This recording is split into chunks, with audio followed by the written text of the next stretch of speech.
The latest version of the Bikeflights Bike Box Large is optimized for shipping gravel bikes like this Specialized Diverge. It's designed so that you don't have to remove your rear wheel and rear derailleur.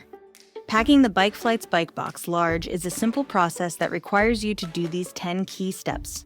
First, shift the derailleur to the easiest to pedal gear. Next, remove the pedals. Remove the front wheel. This is a great time to remove the rotor as well.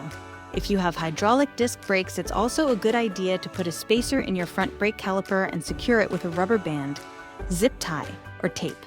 Replace your front wheel with our cardboard fork block and patented dropout spacer, which is sized to fit 9 different axle widths. Mark your seat height with electrical tape or a permanent marker before lowering or removing it. Place your bike inside the box, making sure your rear wheel slides into the rear wheel slot.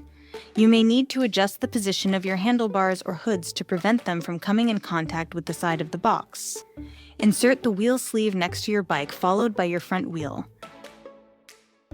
Protect your paint job using household items such as tube wraps, old towels, rags, etc.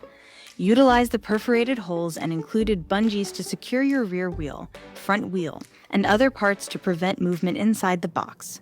Don't forget to pack your seat post. Use a small parts bag to hold pedals, tools, and accessories. You can slide the small parts bag along with water bottles and rotor into the openings on either side of the rear wheel slot for safekeeping during transit. Once your Bikeflights Bike Box Large is packed, use bikeflights.com to ship your bike with confidence. Check out our videos on how different styles of bikes can be packed in the latest version of the Bike Box Large.